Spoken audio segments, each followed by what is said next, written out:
Good evening, everybody, and welcome to V2, Lab for the Unstable Media. My name is Florian Weigl. I work here as curator, and tonight I'll be your host. What's good to know is that we do have a lot of attendees, but in the interface that we're currently working, you'll only see me, Anamaria, and Lynn, to somewhat keep the conversation closed, but we have options where you can add questions and we can manually unmute you, so you can also ask the questions in person. So feel free to do so, and we'll get back to you as soon as possible. Or whatever feels good in the end of in between the conversations. Welcome to the third Who Cares sessions. It's been a really interesting week for me. I've been able to host the other two as well. Happy to now finally get a chance to talk to Anamaria, because she had the possibility to be present as a visitor throughout, and I can imagine that you find it as interesting as I did. Before diving into the conversation, I quickly want to give the context of what we're working in, and it's all started with this publication that many of you probably have seen, an interdisciplinary study of care, which consists of 12 essays, 11 theoretic essays by selected authors, and a really interesting visual essay that we spoke about with Dries in Verstappen yesterday. It's edited by Joke Brouwer and Sjoerd van Tuyne, and it was for me a starting point to start thinking about this exhibition. The book in itself is all about the act of caring, but in this exhibition I focused on the contribution of Ellen Dissanayake, Caring About Capsules, in which she argues that the things that we do not take care of lose our attention and therefore eventually are forgotten. According to her, art fulfills a necessary role of directing our attention towards things that are important or should be considered important. Artists do this by taking care of, through their motivation, their planning, the dedication, strength, persistence, skill, and patience. The results of these actions offers insights in what caring for or caring means in a practice of an artist, how they investigate care themselves. They provide an insight for the preconditions of taking care of, for something, someone, but also for technology, and how technology can provide. I think I was distracted because something happened with Anamaria, her webcam, but I'm sure that will be fixed soon. In this exhibition, I looked into the act of caring from the perspective of humans, of taking care of humans, other life forms, and technology. And I'm currently all by myself in the exhibition, because due to the corona measurements, we had a beautiful opening weekend, and we had to close down afterwards. So luckily Lynn was able to see the exhibition, and some of my dear friends, but not everyone I wanted to invite. But we made a video documentation to give somewhat of a context of what the exhibition is about, and I'll first share that with all of you. Let's see how I...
Sorry about that. So yeah, that's for those of you who've been following the entire program have seen me hopping through the exhibition. It's really nice to end up in this corner.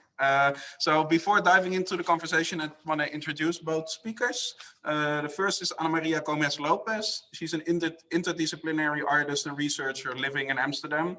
The projects of Anamaria aim to expand understanding of corporal selfhood and form of life in relation to surrounding environments. Much of her practice is based on archival research in the history of life science, as well as self-experiments using medical equipment, prosthetic implants, and biological specimens.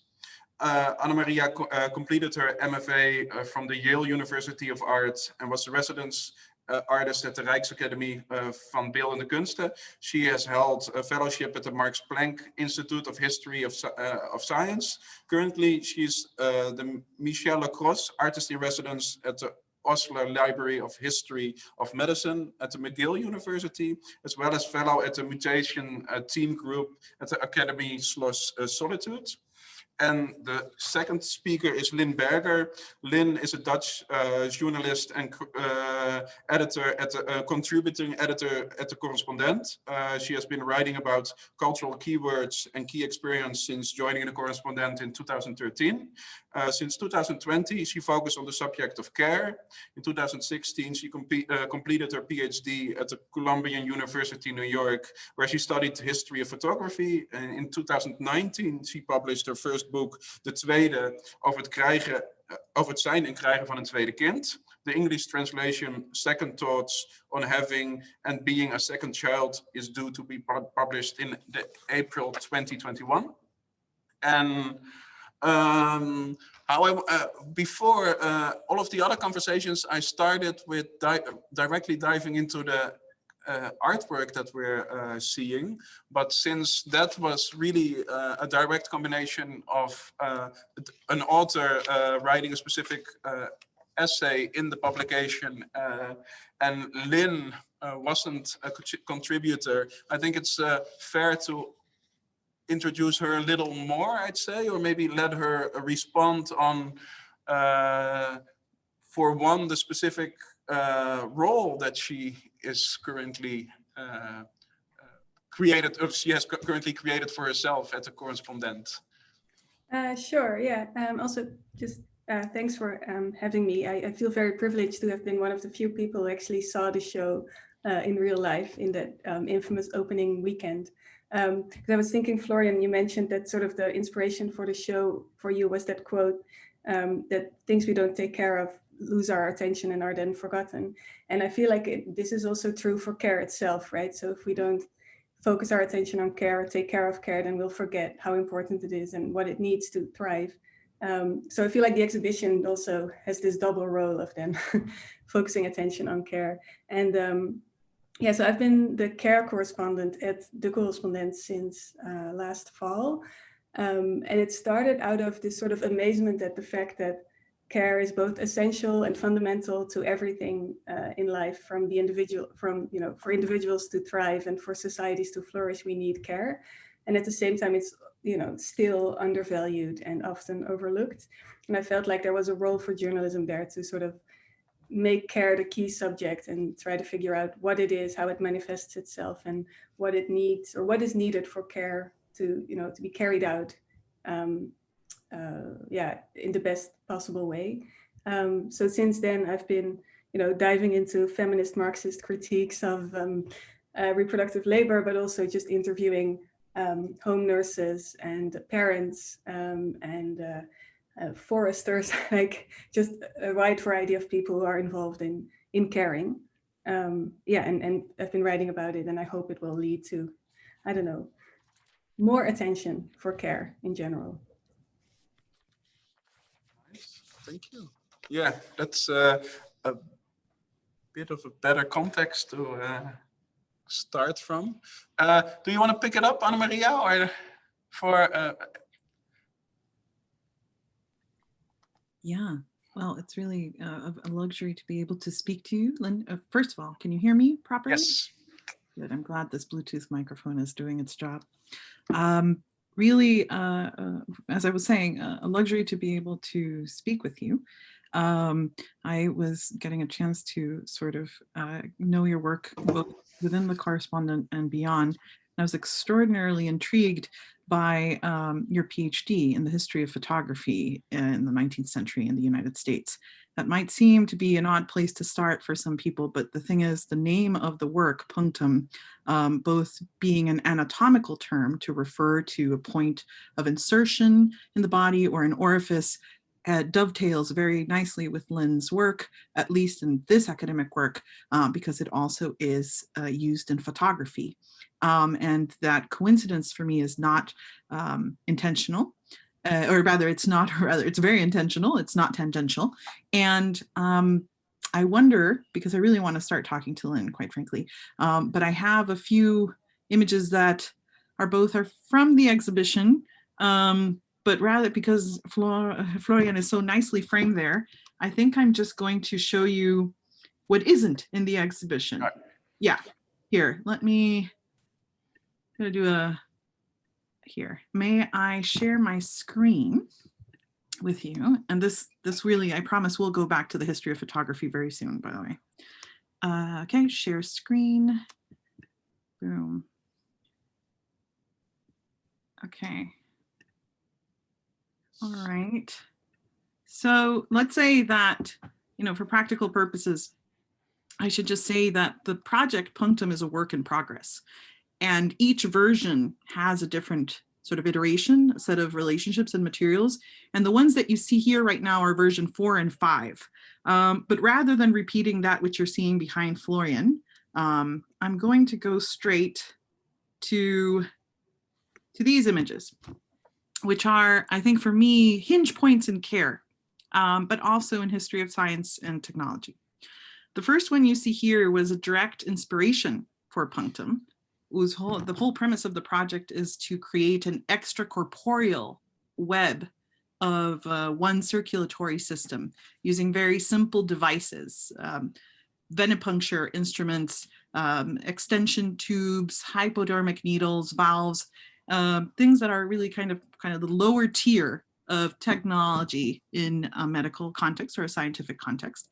And this image you see here is about, it's produced by Werner Forssmann. I would call it a self-portrait done with an X-ray, which is the kind of moment in which the cardiac catheter was invented. I can't go at full length with Forssmann, but I will say that it's a fascinating story of someone who in 1929 sort of went against his hospital, his medical establishment, to do a self-experiment that at the time seemed ridiculous, but which now is commonplace, which is to drive a tube from a vein all the way to an atrium in the heart. And that was for the purpose of trying to distribute drugs more effectively to a patient to actually prevent sort of physical suffering. The preferred way of doing that kind of drug dispersal at the time was the blind thrust, which was to put a needle literally directly in someone's chest, hoping for the best. It took 30 years for Forssmann to get recognized for this self-experiment. In 1956, he was one of the co-winners of the Nobel Prize in Physiology and Medicine. There's much more to say about Forssmann, namely that during the Second World War, he was a supporter of the Nazi Party. But let's say that in 1929, prime Weimar Republic, this was a different time for his medical career. But to go directly to photography, one of the concrete ends of this project is to show that moving image and sort of the early history of moving image is highly indebted to cardiology.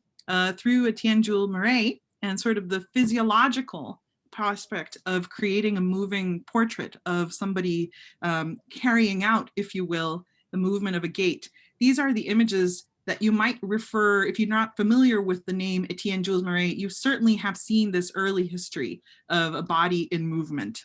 And I wanted to point this out because I'm currently now, one of the many tangents of Punctum is working on a film with a camera, a pinhole camera that Etienne Jules Murray had in his laboratory. He had many, but this one is held at the Boerhaave Museum here in Leiden. And sort of the idea of punctum moving through both a vein, a capture of light on a photographic plate, of actually creating this idea of a portrait in movement is something that I myself find a very rich way of looking at the body in the context of physiology or medical care, broadly understood, and in moving image and aesthetic production of one's representation of self. And I'll stop there because I really do want to hear Lynn. And if I have to resort back to my slide, I will. But for now, I'll stop sharing. Cool.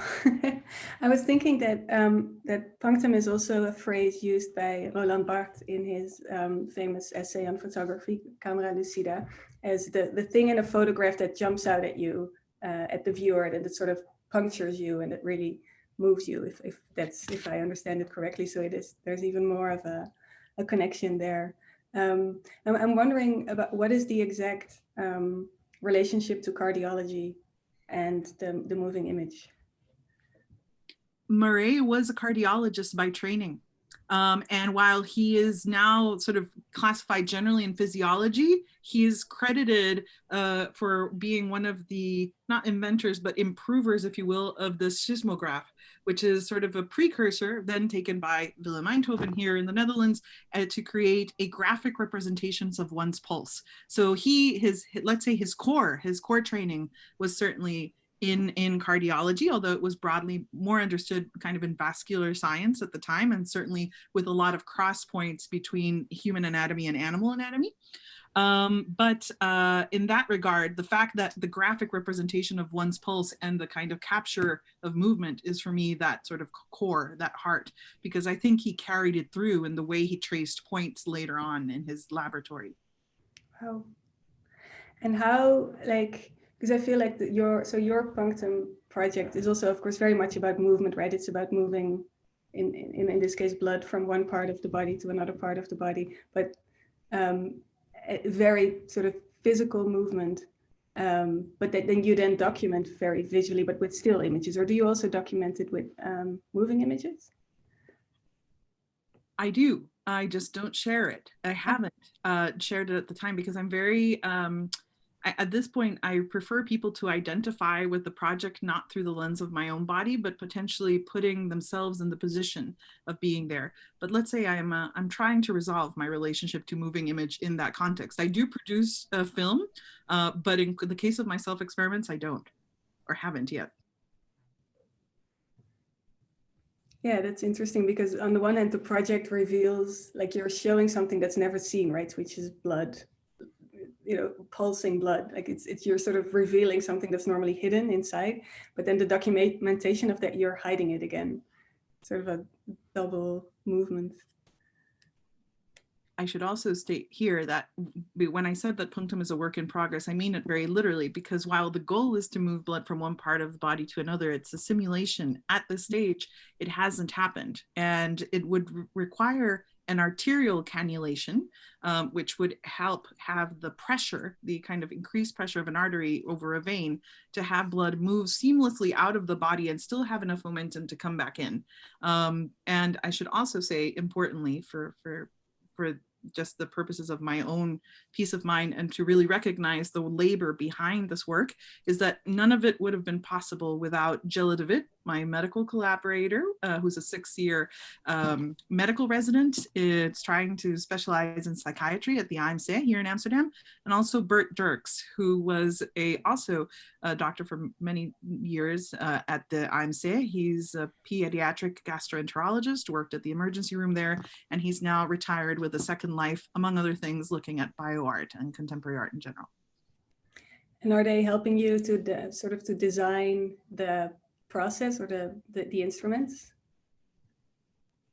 They're definitely, yes, among other things, also dealing with the kind of the question of why do an arterial cannulation, because that is far more invasive than venipuncture. So that is one of the kind of bottlenecks of this, the very kind of actually architecture of pulse, the heavier pulse in our body. That's what I'm contending with. and they counsel you and try to figure out a way to make it happen. One very prudently says that perhaps this is not the thing I should be aspiring to do. But the other one is open to thinking about it as a thought experiment.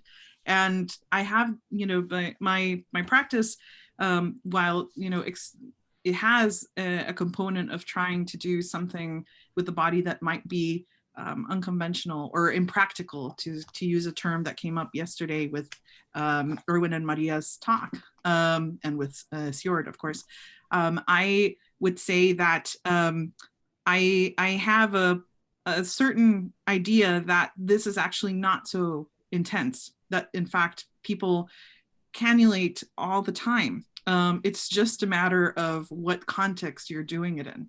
And now it's a very heightened subject, because arterial cannulation is one of the ways of treating lack of oxygen in the blood that is unfortunately one of the byproducts, one of the circumstances for people who are experiencing COVID-19 in a very chronic stage. Yeah, it's interesting because when I saw your photographs, and then also there's the one, of course, I think that's Yellow who's with you at the table in the photograph in the back, because it looks very violent. At least to me, it looks violent. We have needles and blood, and then you're asking someone to help you, but the help consists of doing this violent thing, right, of puncturing the skin and so on, and that's the visual component. But you're also actually asking them to help you do something that they might not think is wise to do.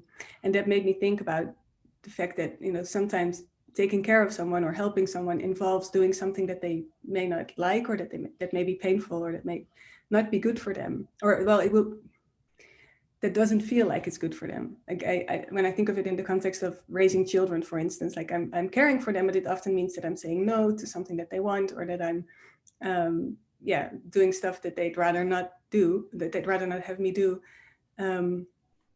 And I feel like the project sort of shows this, it's not violence, but uncomfortable nature that can be inherent in care or help as well. Jeff, did you think about that? Is that part of your process? Well, I personally don't see the image as violent, but I understand why someone would come away with that. In my own practice with the body, I really actually try to not put myself in a physically uncomfortable position. It might seem that way, but like overpassing or surpassing rather a threshold of pain, or doing something that is meant to kind of have an object reaction, really is not part of the work. This is useful though to hear in terms of somebody who's seeing it for the first time, especially who got to see it in the space. So it's useful to know. I will say, I have to do a parenthesis here to commend you for the excellent title of your upcoming book. Second Thoughts is a really lovely way of phrasing it. And congratulations on starting to fit this niche of the overlooked second child. As a first child, I feel that my brother would have been well served by a book like yours. So let's just say that. But in the context of having someone advise what is wise or what isn't, I've done other self-experiments. And one of them that's complete is called Inoculate. And it's about germinating a seed in my eye. And there were several doctors that said I should not do this after the fact. I didn't consult a doctor beforehand. And I, came to the conclusion that this is far less invasive than someone who goes to bed with contact lenses, and say, if you are prone to wearing makeup, to going to bed with makeup and a contact lens, or to touching your eye with a dirty hand. It's really quite relative. But I should say, if you're to plug perhaps two elements into the chat for anybody who might be interested among those who are listening, I'm going to put a series of websites on both self-experimentation in general, Inoculate, the project I mentioned, and a future website to plug now that we are living so jittily in this kind of unforeseen length of time, that it relates directly to punctum, vascular.systems. So there you go. I'm sorry, I had to oh yes, thank you. due to the attendees also receiving it. Sorry to interrupt. No problem. So so yeah, when you say, you know, it might seem like an unwise idea, but we do a lot of things that are even less wise on a daily basis, but just because then it's new and it's unconventional. And also, you know, it in the case of germinating a seed in your eye, it just feels probably scary to a lot of people to mix organisms in that way. That's why it's perceived as, I don't know, unwise or scary or violent. Is that your theory? I think I need to do more work to meet people halfway. So I take it as an opportunity to revise how I think about the projects and how I share them. With at least with manual.vision and actually with vascular.systems, the little bit that is online, which is very little, I try to show a lot of the archival material that informs the work and try to insert it into a different context. So perhaps in isolation, unfortunately, it amplifies some of the elements that in a graphic sort of interpretation might lead one to think of violence or in a situation of uncomfort. But hopefully in the context of the constellation of elements, it might gather a different kind of sense of meanings. Mm-hmm. And that's why I couldn't help but, you know, present it in the context of photography, given that this is part of your expertise. Yeah. So. And thank you for including the Barth reference. Of course, one interesting thing is that the Barth folders at the Collage de France are actually very close by to the Marais ones, which I find a very interesting coincidence from the perspective of the archive. Yeah. And is this like the archival documentation? And so is it also, is part of your drive also to be able to tell these histories that maybe have been overlooked or that haven't even been seen as histories as such, that you're sort of creating new historical narratives? Yes, exactly. Yeah. That is the goal, in fact, the larger goal, and also to kind of take the idea of sort of what we might separate or segregate into the medical or the scientific to actually find its hooks and insertion points and where it begins, which is usually tinkering with the body, which we all do in some way, and especially someone, I would say, who is pregnant. This would be a, you know, I think hearing friends of mine who are right now either about to have a child or who have already had it, the kind of continuous shiftings that need to happen is fascinating for me, and sort of the idea of how to tinker with what is inside with oneself. I say tinkering directly with the baby. No, let me not get that far. I'm saying more with kind of how you organize your life to be able to compensate for things that are new. And I think, and again, we all do it in some way.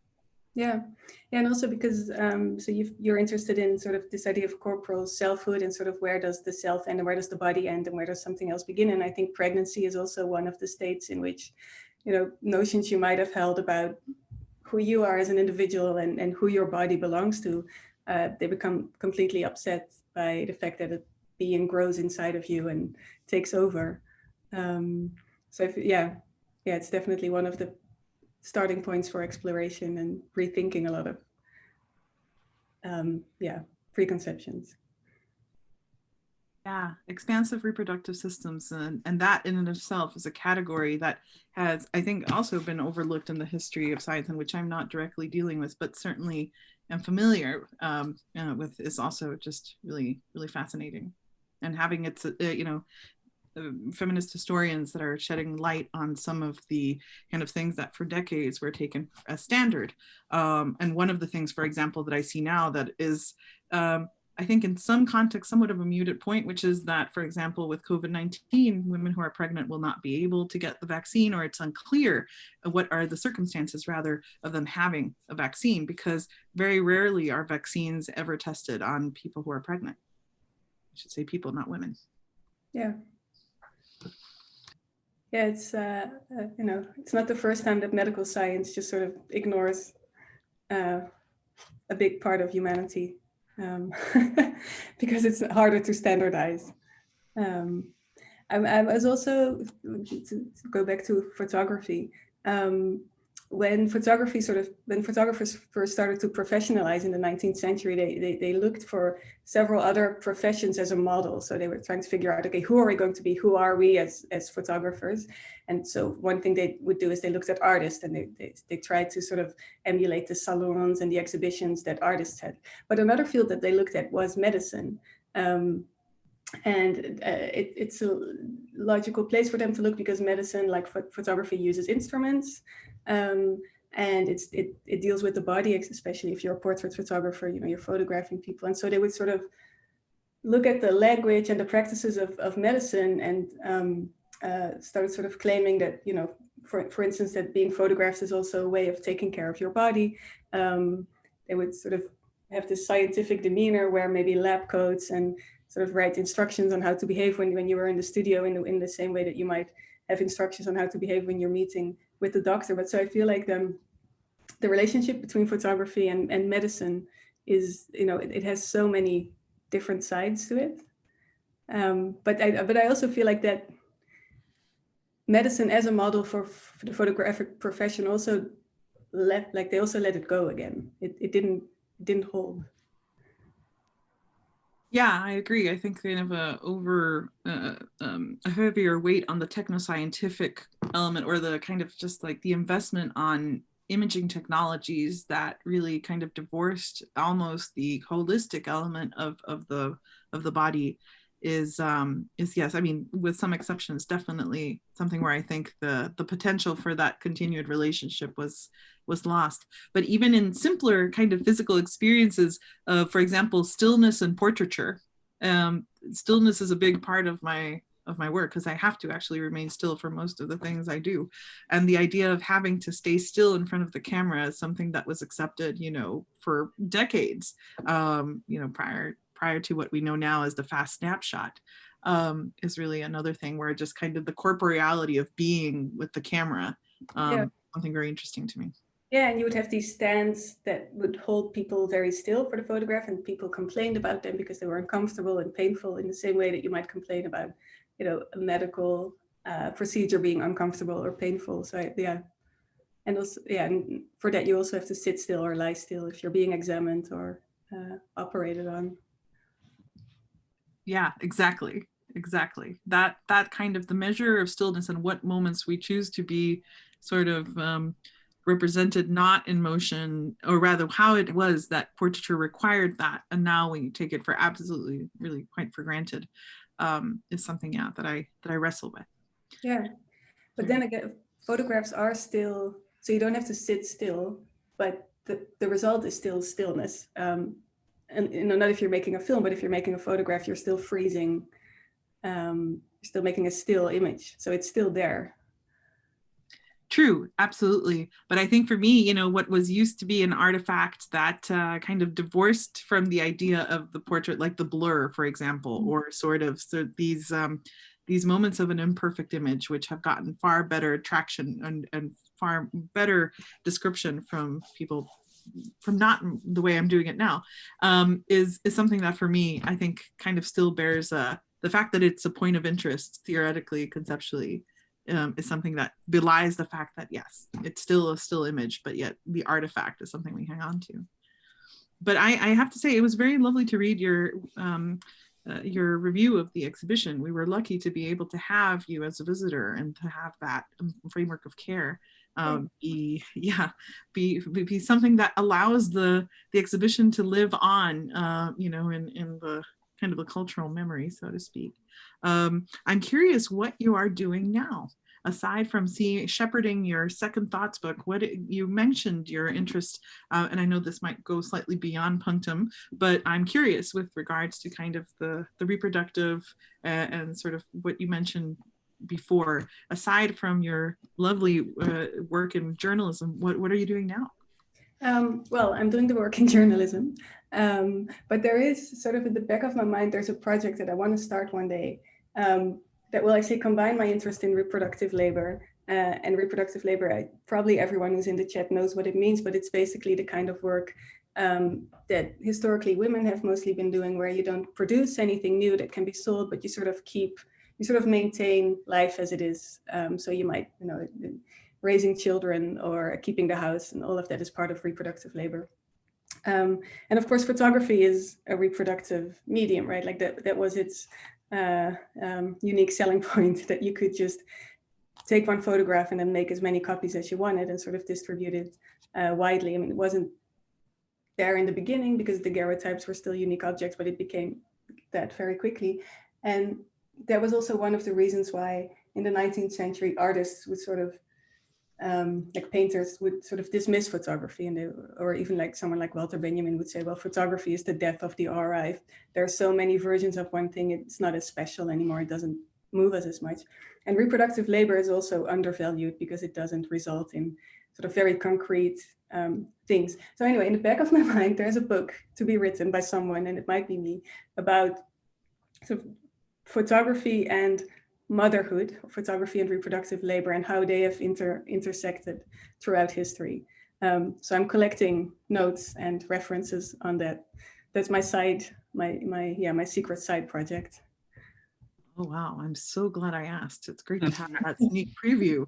That is a fascinating work. And yes, you darn well should be the one to write that. That sounds already like it's beyond the the mere side of conception. It's really kind of growing further along before its gestation. That's really exciting. I'm now trying to think of someone of like a photographer where motherhood was something really key, and that also kind of can bring about, I'm sure you know every reference I will point out, but the first person that came to mind was Sally Mann. Yeah, she's definitely on the list. Yeah, of course, with just somebody who's dovetailing with earlier kind of histories of photography and very contemporary work, but of course all the critique that she got when she put those images of her children playing, it's fascinating to really look forward to that work. Really exciting. Thanks.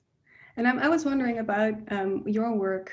Where do you place care? Like, is it in relation to self-experiment and telling these alternative histories? Yeah, that's an excellent question, and one that I've really, had the pleasure of mulling for a while with the book, and sort of being in the lucky position of having to think about it in concentration. Yesterday, Sjord really kind of brought the connection for me of sort of, well, the idea of curation, which all artists have to deal with, but is rooted so specifically in care. And although I knew it was lovely to be reminded of that. And I can't help but look at Florian and wonder what he thought when he heard that as a curator himself. But also just sort of the idea that care somehow bears to have to enunciate the necessity to look at care means to have to recognize that often the people who are speaking about it come from a position of precarity. I'm poorly paraphrasing Sjord. You should look at the recording to get the proper way of he described it. But it, of course, really kind of drove home and sort of the acceptance of generalized conditions of precarity in, let's say, a predominantly neoliberal context. When I saw Maria and Erwin's work and kind of saw and heard Maria specifically yesterday ask or say that often she's confronted by people saying, well, why put the plants through this experience of this documentation, the sequential, if you will, still image that creates this temporal sequence of plants undergoing really strong constriction and sort of also ultimately dying. And to me, I was just like, well, this is part and parcel of how we treat plants in an agro-industrial context. If anything, Jason and Varsepens are actually looking at that which we take for granted and amplifying that, and also doing it through herbariums, which, while they lend themselves to many very interesting histories, especially, for example, of women, and I would argue their role in science, and while still dovetailing with reproductive labor, it's a proto-taxonomic system that allowed for the scientific classification of plants that can be used for many applications, but very specifically for their optimization in an industrial and a crop context. So if anything, for me, when I looked at their work and when I think about my work, to answer your question, I think that by really having intense corporeal affective moments of concentration in something that might seem non-conventional is actually to highlight or to have perhaps a moment of dissent with conventions that I find restricting socially and that we take for granted all the time, be it how we should comport with, you know, our bodily fluids like lacrimal fluid, something that's right now in everybody's minds with COVID-19, or blood for that matter. And what are the ways we kind of normativize our corporeal experience, not just in lines of, for example, sexual orientation or sort of other ways of conscription in a societal context or gender, but really just almost in everyday acts as inherited things we might not be thinking about. So would you say that dissent can be one of the forms that care takes? I think so, because if, you know, again, Sjord said it so much more succinctly and lovely than I am doing now, but sort of the idea of if consensus is so often to disregard care, or the spaces to be able to hold care in a way that we don't need, those who might identify in a condition of some kind of precarity need to call for it, then to dissent is actually to reaffirm behaviors that, you know, are not kind of trying to fall in line with that which negates the possibility of caring to happen really, truly, extensively. Again, all the conversations this far have been lovely with Nathalie and Jeanette, Maria, Erwin, and Sjord, but I really recommend yesterday's for that point. Yeah.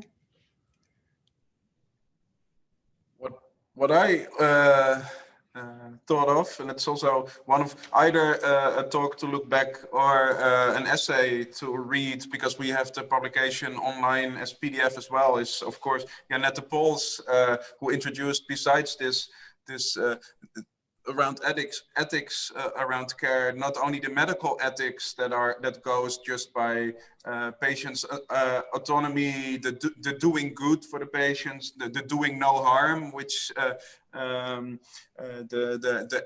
justice in this system. She also adds this aesthetic value of care, which is comfort, or maybe even in Dries en Verstappen's work, I saw some gratitude, or maybe the relief of stress. Or how do you see? Do you, Anamaria, see some ethics in the stretching of ethics in self-experimentation, or carrying out these experiments, or a change in these at least medical ethics? Or it's a fascinating moment to be talking about this right now, I must say, because we and many people have gone through the collective self-experiment for the first time, testing several vaccines on behalf of all of us to kind of reintegrate or go back to the idea of whatever we thought was normal before. So yes, you know, the question of ethics was part of the reason I decided to work with my own body. I felt I could take responsibility over myself. And I wasn't interested in doing it in a performative way. I actually was interested in going through a process that ultimately, if I did it right, in a safe way, in a way that was actually sort of, I can't say foolproof, but really kind of standardized, I would be able to share it with others, and other people could do it as well. For example, in this case, the only project where I've been successful to go that far is with Inoculate, with Manual.vision. And so to share instructions is ultimately the final stage of the project. And to do so, I try to be very, you know, consult with both the medical collaborators I do and others that say, do you think this will be safe for others to follow? But the question of self-experimentation is fascinating, number one, because it really, you know, was an accepted way for doctors and scientists and other practitioners to work on therapies for patients, to first, you know, honor a patient's integrity, doing it themselves first and showing the patient that in fact it was safe. That changed really kind of with the modernization of medicine in European and North American contexts, and later afterwards in other parts of the world, when sort of IRBs or institutional review boards kind of became commonplace in hospitals. And this is largely due after the Second World War to the experience in the Holocaust and in concentration camps, and the non-voluntary experimentation that was done often to hideous results. And so following the Nuremberg Code, there were attempts, to regulate experimentation on human subjects. But interestingly, one of the sort of areas, the gray areas, was self-experimentation, and it wasn't actually regulated. It's not part, it's an open to interpretation. And even though later the Helsinki Convention, the several versions of this Helsinki Convention kind of might address it tangentially, it's really up for grabs, not only for national legislation, but often for hospitals. And so you still have to this day people who are treating self-experimentation as an option on the table. But I would say its interest is really dependent on people who see that as the way to go. You have had people like George Church, for example, and others try to have a version of that vaccine that they themselves develop. You have had Nobel Prize winners, recently that still are self-experimenters. It's definitely a topic of interest, but one that I would say has had a lot of shifting discussions in bioethics precisely because of the fast track vaccines that we've had to do and what it looks like to carry something out at a massive scale for global benefit. It's really for immediate real-time global benefit, because other vaccines, of course, have also been of global benefit. But in this case, the stakes are high. Yeah, it's interesting if IRBs were installed to protect the bodily integrity of all of us, then because if bodily integrity is that important, then you cannot really prohibit self-experimentation, right? Because that would interfere with your autonomous right to do with your body as you please. So you are sort of your own IRB. You consult with yourself. A lovely doctor, yes, I do, often with the voices in my head, but a lovely doctor at Leiden University Medical Center, a nephrologist who I've spoken with about precisely punctum. He said, I spend 70% of my time trying to convince the hospital that I'm not doing anything that they're going to be liable for, as much as something that's not going to hurt a patient. And sometimes that's very difficult to navigate. And he said, for example, with Willem Kolff, another Dutch figure in history of medicine, the inventor of the dialysis machine, who invented really in the height of the Second World War, having to improvise with beer cans, a baby's tub, like vacuum cleaner tubes, just to like anything, the most non-standard tools you can imagine, with, some dialysis patients who died in the beginning. But now, thankfully many, countless people have been saved because of this innovation.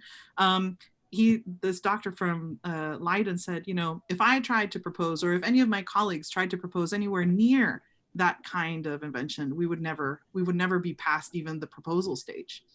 And so the question of tinkering, which if I'm glad that Florian takes us to the book and to Jeanette's article. I use it with heavy debt to not only Jeanette, but to Anne-Marie Mol and to Ingen Moser in their book Care and Practice on tinkering in clinics, homes, and farms. Eddie Howard, another medical historian here in the Netherlands, uses the doctor as bricolier. That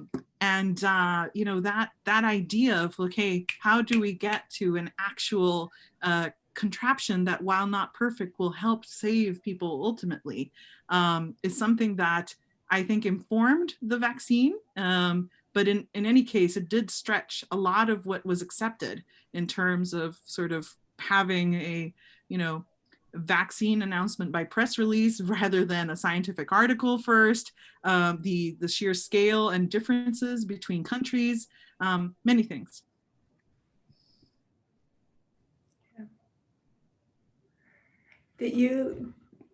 Had you studied the history of self-experimentation before you decided to do it, or did it happen the other way around? Totally the other way around. Lovely question. Thank you. Yeah, I rarely get a chance to see it. It seems like so reaffirmed, but this was a growth, that is still a work in progress. Essentially, I came from the life sciences and I transitioned, I did a 180 to go into art after 10 years in a different profession. And I started working with my body, but I really didn't identify with performance art. No offense to any performance artists out there. I just really, that wasn't the genre or the history that I was dealing with, but I was very evidently dovetailing it with it by working with the body. And so after, when the ocular germination was successful, I really had to reckon with it for a while to see, well, I can't really go back. Will continue being what I do. And how do I articulate it? And I was thankful at the time to really hit, historians of science and medicine who put it as an option to me and facilitated the resources for me to research it for myself. And so in the self-experiment, which other artists have also used, but which I really kind of am trying to kind of create a history of how the two, practitioners in science and art have done this, even if they don't necessarily call this their work a self-experiment, has been really, really important. So yeah, definitely the other way around. Yeah. And then did studying its history did that then inform punctum or? Definitely. I mean, Werner Forssmann just blew me away. And the idea, the kind of self-experiments that I became exposed to with lacrimal fluid. There's a fantastic Thai Swiss entomologist who for decades has been going out to the Thai forests, or in other parts of Southeast Asia. On occasion, he was studying these moths and other insects that like to consume human protein and bodily fluids. And he started noticing that they were going for his eye and not just his sweat. And after a while, he started noticing that they would go for the eyes of sleeping animals, for example, when walking through the forest. And so eventually he just started doing the experiment on himself of just sitting in place, waiting for, Lepidoptera, butterflies, moths, bees, to come close. Now that to me seems far more risky than ocular germination, but he speaks of it naturally. He's been doing it for decades.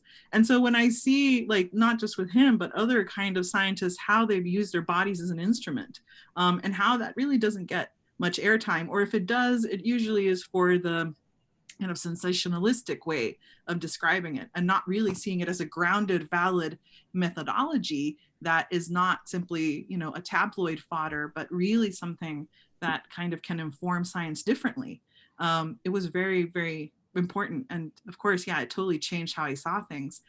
Also reading about scientists that did not do self-experimentation, but whose corporeal reality definitely impacted their work. Darwin's immobility, poor digestion, actual choice of how he moved and how he remained in place. I definitely started seeing his studies on the movements of plants, which with the end of his career very differently. So things like that for me have been, terribly eye-opening. Yeah. You mentioned the fact that he just sat down and waited for the moths to go for his tears. And that made me think, because waiting is not exactly the same as stillness, or it could be, but it's not necessarily so. And I feel like waiting is an important part of care, because you're often, when you're taking care of someone, you're waiting for them, to tell you what they need, and the other way around, when you're being cared for. What sparked my interest in care, one of the things that happened is that 2 years ago, I was hospitalized for 5 days, and I was just in shock at the amount of time I spent waiting. But then also, I guess experiment is also waiting, right? You start and then you wait to see what happens. And possibly failing a lot as well. And waiting and failing are both such undervalued experiences too, right? Yes, absolutely. Well, I tell people with inoculate, probably 97% of that process was trying to figure out how to be comfortably still for 12 days, almost 2 weeks.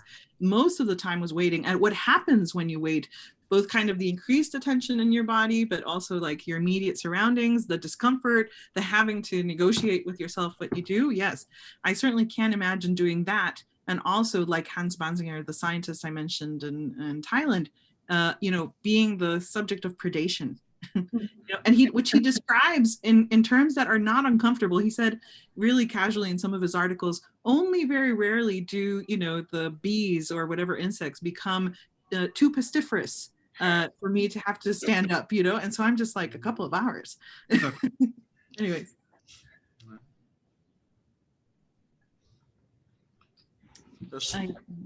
Oh yeah, there's one topic that I also wanted to address because you brought it up in this COVID situation, Anamaria, because when we first started talking, one of the topics was, or somewhere before presenting the piece, or possible further developments, was the accessibility, of course, which in materials at that time seemed to be a main focus. And that's really, you can explain it a lot better, but some of the materials you use are now for artists or consumers not available anymore in the COVID situation. But now I see the accessibility, or maybe even broadening, with the change of reacting to a vaccine. The benefit of the conversation with Florian is that it has seen, it was pre-COVID, it was, during COVID, during different stages of this, several almost year-long stretch that we've had, with this experience. Yes. So some of the tools which I took for granted, which really, again, are easily available in sort of biomedical supply companies, not really very expensive materials. One of them, which is the lure, the male-to-male lure, which is interesting to use these terms with somebody who's studying reproductive history, is what connects the extension tube with the three-way valve component. All of a sudden became very difficult to get, and they still are. And I used to live in Germany before I am now based in Amsterdam.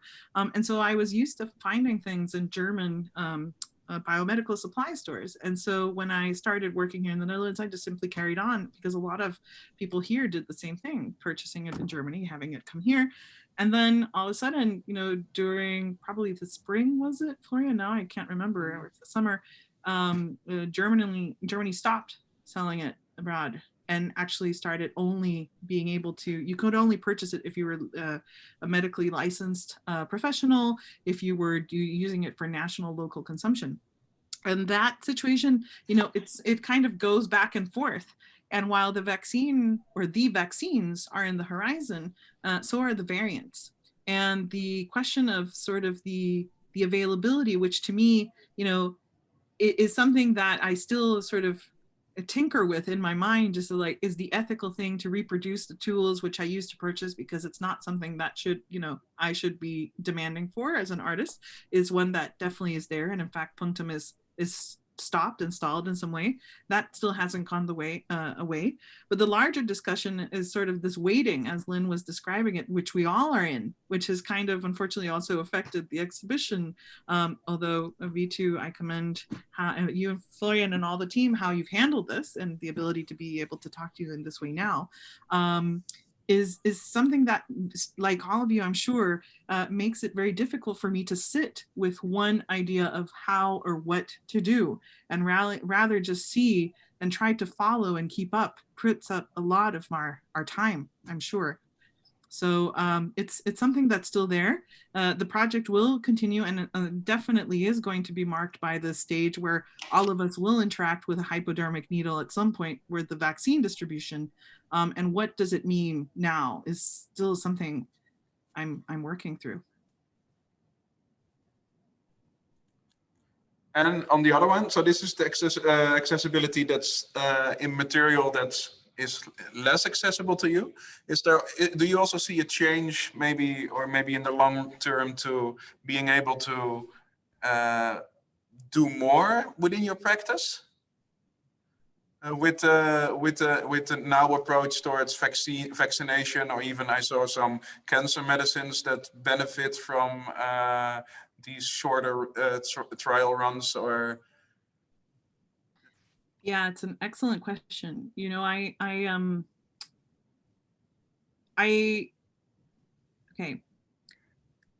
I would say that for me, especially with the interest in history of science and in medicine, it's certainly not the first time that large segments of the population have had to interact with a hypodermic needle.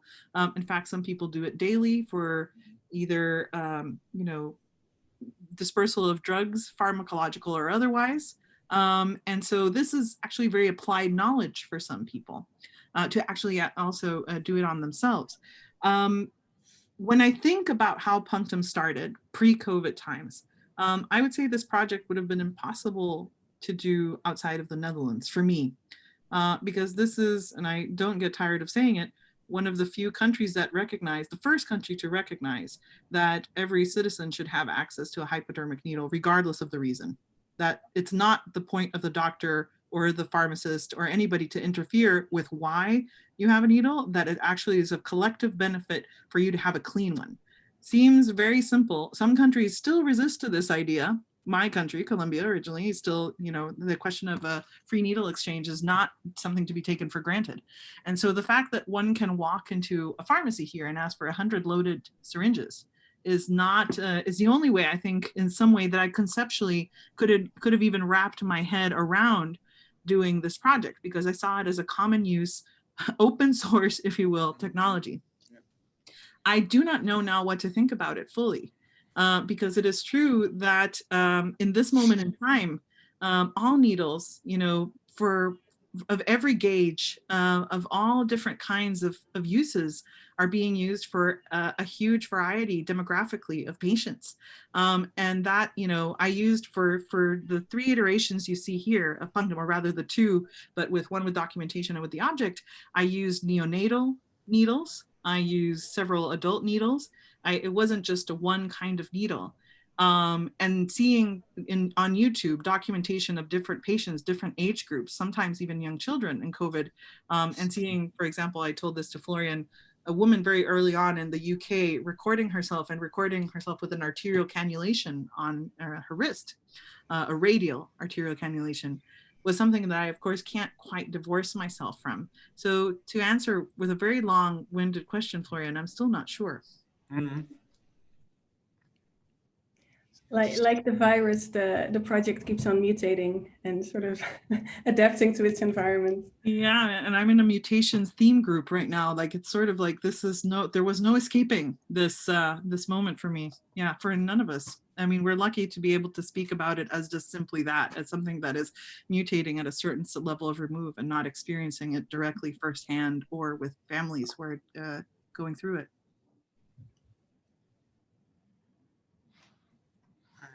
Might be a good moment to also, I saw Maria complimenting about the conversation, but not having any questions. Are there some questions from the attendees? I can very easily give you the floor if you want.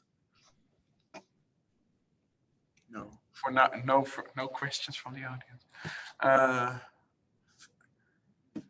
Let's see.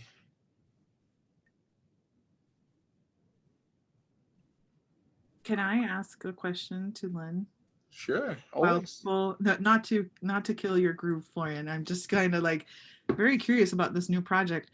Are there any good examples that you, aside from Sally Mann, could share with us, if you feel comfortable, of people you're looking at who have kind of this reproductive, the question of reproductive labor and photography, history of photography coming together?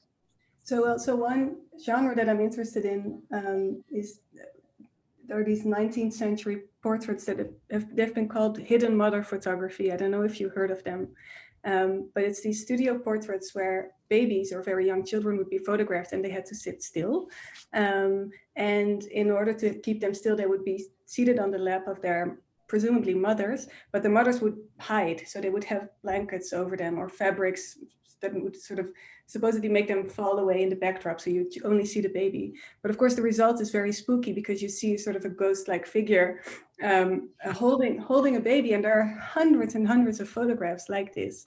And I feel like that's so symbolic because of the erasure of the mother in order to show the child, which in this case in a photograph, but of course. Motherhood is always expected to involve a certain measure of self-sacrifice. So that was sort of the starting point for me to think about this. And one artist that that I find interesting, and like I'm forgetting her name right now, which is very embarrassing, but she designed something called the Artist Residency in Motherhood, where she said, you know, when artists become parents, it's very hard for them to go on residencies because they have these children to take care of, and usually there's no daycare at the residency. But we need the residencies in order to build our careers. So she said, here's a residency that anyone can do. All you need is, is a child. And so she made a website, and I will share the link, and sort of, you know, instructions manual. And then she started making these projects out of, or sort of around taking care of her child. And one more artist that I really like is Mirle Lederman-Ukellis. Maybe you've heard of her. She's become known lately because she was the artist in residence at the sanitation department in New York City for a very long time. Shook hands with every garbage person in the United States. But she started out as an artist who decided that maintenance, which in her case meant taking care of her children and the house, was going to be her form of art. And so she would document, for instance, she would photograph, make the series of photographs of getting her children dressed to go outside and then getting them undressed to go in. And it's like 300 photographs in a panel that basically just show the work that goes into basic caretaking. So she also took motherhood and turned it into an art form. And I really loved that one. Wow. Oh, that's, yes, both. Well, I only knew the latter example, both the hidden mothers, you know, this artist in residency and motherhood, fascinating. I'm very curious about this future book and really can't wait to hold it in my hand, I have to say. Sorry, did I interrupt you, Florian? No, sorry. But I just on that point, not quite a mother, but somebody who chose not to have children, dedicated to the science of nutrition, and which really had a very strong impact in the UK during the Second World War, is this amazing woman called Elsie Widowson. And actually, Punctum draws from it. I was trying to casually do a Google to show an image of her, and I will do so after this intervention so that you can visually get what I mean. But she and her husband would go on these really intense fasts intentionally and do physical labor, like, you know, harvest or gather firewood, or, you know, really arduous physical tasks in the winter in the United Kingdom to try to advise the government what were the appropriate rations that they had to give and how low could they go, basically, before they really started affecting children and families and people. A really awful question, because the deficiency of essential fatty acids and just nutrition minerals was so extreme. Of course, the Netherlands would be familiar with this as well, given the experience in the war. But one of the remarkable things about her is that, you know, she not only wrote a lot about the history of self-experimentation in nutrition, which one would not think is such a strong area of specialization, but it is. But, you know, I would have to go back to a biography I read of her, but she said something to the effect of, this is for a multiplicating effect. She didn't quite use the word reproduction, but she was certainly thinking of children all the time. And not, you know, I think it gets too easily conventionalized with the fact that she herself, as far as I can recall, I'm pretty certain she did not have children of her own, but just putting herself in that position. And I will share a photograph. Again, she is not haven't seen a strong, extensive photographic archive of her work, but I'm a big fan. And I will share just one photograph that perhaps might show, if you will, the context of multiple needles in one same time being interpreted rather differently, because I refer to this photograph with punctum. So I will mute myself, try to find that image and share it.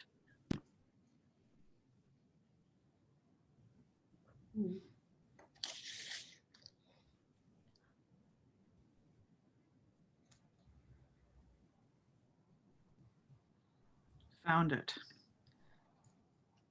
Let's see here.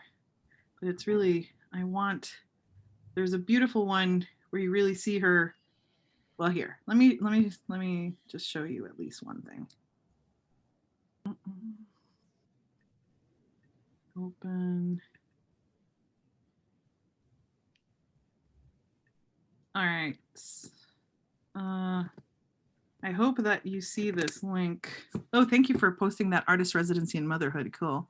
I hope that when you open this, you should just click on the first image that shows up. Oh, wow. Oh, yeah. So that might look, if you will, perhaps violent, but it's actually done to insert minerals in her body and vitamins, and sort of just part of her self-experimentation that had to do with this very difficult period in time. I'll find another one. The watch is a very Priceless, isn't it? Yeah. Oh, sorry. Yeah. Sorry, yeah, somebody's asking. You are only allowed to share it via to the panelists, so I will paste it in the for you, the audience to see as well. It's this one. Yes. It's an interesting. I have to rephrase it or find, but it really makes this connection of the article that Stuart wrote from where it starts from critique into care, I'd say, but that's of another notion. I see that Maria also posted a question, but without, if I'm not interrupting the conversation that you had, it's I'll allow Maria to talk. Maria, you're allowed to talk now. Okay, can you hear me? Yes. Yeah, okay. So yeah, my question was if Anamaria ever considered to make a public performance out of her self-experimentation in related to, for instance, Orlan, the artist, the French artist who did that with her plastic surgery kind of experimentation in the past. You referring to Orlan? Yes. Thank you, Maria. Which is something different than you do, but yeah, I somehow relate to her with you because she also did some very experimental things with plastic surgery in the 90s and later on. Yes. Yeah, and certainly she has a historic interest also in the history of art and representation, right? She also contextualizes her work, not just with herself, but with images of the history of art of women. The short answer is no. I really am, I don't consider myself a performance artist. And the main criteria I would say for me is that although performance artists don't have to perform in front of a public or an audience, and don't necessarily have to be present themselves physically when a performance happens. For me, I spend most of my projects trying to figure out how to do something with a lot of waiting, a lot of failure, as Florian mentioned, and it really is another kind of interaction with the body that is not necessarily for an immediate consumption. And I find myself actually very reluctant to put myself in that position, admiring women and other artists who do. But no, the short answer is no. I understand. Thank you. Yeah. And thank you for your question. And Anamaria, the other approach in bringing audience or participants into the experiment, did you ever consider that? Well, the instructions are the best way I can think of. Oh, sure. And so sort of like the way it's set up right now is that I circulate them freely, but I ask people to write to me first to establish a one-on-one connection, not for, you know, any kind of restriction or anything. It's just to be like, hey, I went through this. I am happy to engage and start in a one-on-one conversation about this. These instructions are meant to stand alone, and you're free to grab them and go, do as you will. They're Creative Commons. That's not the question, but the question is I am trying to have a relationship with the people who either out of curiosity want to see how it's done, or really are considering doing it themselves. So yeah, that would be so far the way, and it's certainly not the most time effective or, you know, collective widespread, but for me is the most meaningful, frankly, to carry on this epistolary or connection with people.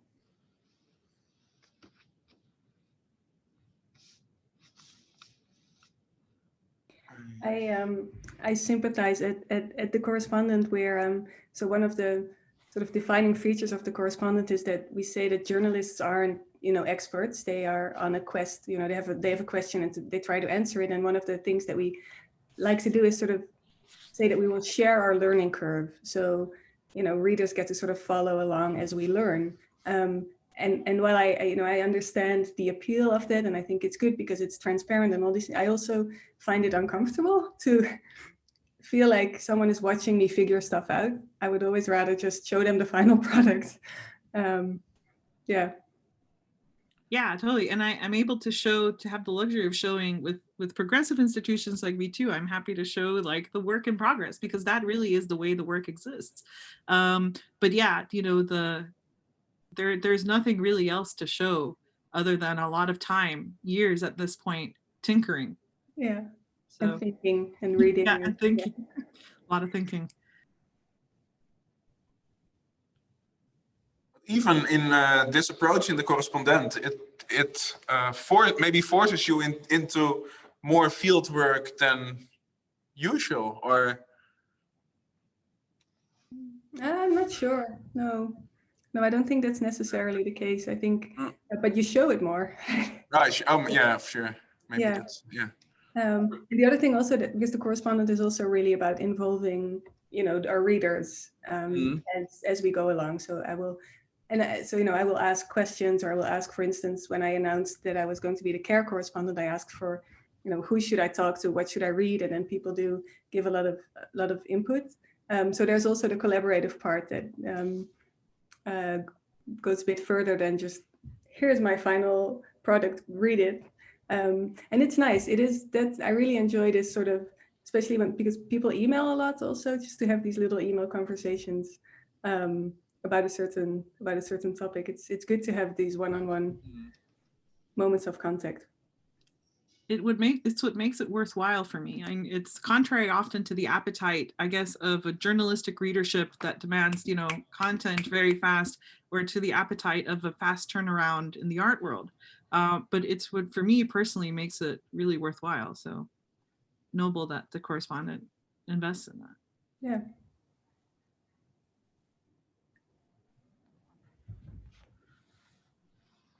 I think this could be an interesting, good moment to stop the conversation if there are no further questions from the audience, or if you don't have anything to add to the conversation now. But that leaves me to thanking Lynne Berger and Anamaria Gomez for this conversation. I'm really happy with it.